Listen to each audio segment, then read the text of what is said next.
Hello everyone, my name is Jeremy Haskell, and thank you for all your prayers, your kind words on Facebook, your texts, your phone calls. It really does mean a lot.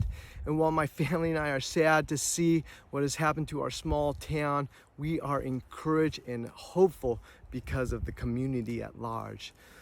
So God is truly good. He is gracious. He comforts the brokenhearted. So keep praying, keep reaching out, keep or start volunteering. If someone pops into your head, you want to know how they're doing, pray for them right then and there, and send them a text.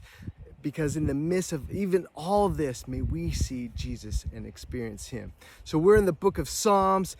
Reading big chunks is hard. I know it's organized into 5 books, but within those 5 books, it seems like the Psalms are all over the place. And that's okay, because we're all over the place. We got up and downs. We experience all kinds of emotions, and it's okay to be honest with the Lord. So today we're in the Song of Ascents, and those are 15 poems grouped together. They're kind of actually similar. So what stuck out to me is Psalm 126. It says, "When the Lord restored our fortunes." And whenever I hear that word fortunes, I think of Wheel of Fortunes, but I'm sure it's more than just worldly wealth or even the physical land. It was like, man, Lord, we need you right now. We need you to intervene. We need your presence. And he did. He did. Listen, when the Lord restored our fortunes of Zion, we were like those who dreamed. Then our mouth was filled with laughter and our tongue with shouts of joy. And they said among the nations, the Lord has done great things for them. The Lord has done great things for us. So a community remembers this bad time that has happened to them, and the Lord restored them. And it was like they were dreaming. They could hardly believe it.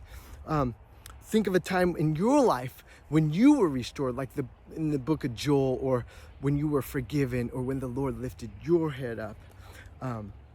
I remember when I was going through something and I heard it was an accident, or when I was finally let in to see my new daughter in the OR. Whatever it was for you, remember those times, because in verse 4, they're saying, please, Lord, do it again. So verse 4 says, restore our fortunes, O Lord, like the streams in the Negeb. Those who sow in tears shall reap with shouts of joy. He who goes out weeping, bearing the seed of sowing, shall come home with shouts of joy. I love this because there's a contrast of pain and sorrow to shouts of joy.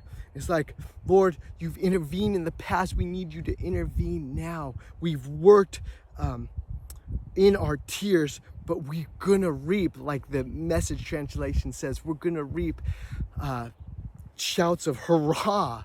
So listen to this quick story. My wife was volunteering with Helping Hands yesterday, and they were at an old guy's house, and they were to sift through the ash because he wanted them to find his coin collection and his class ring. And so my wife prayed, Lord, you know what he wants. Please let us find his little class ring. And guess what? She found it. She found it, and there's hugs and there's tears. Isn't that awesome?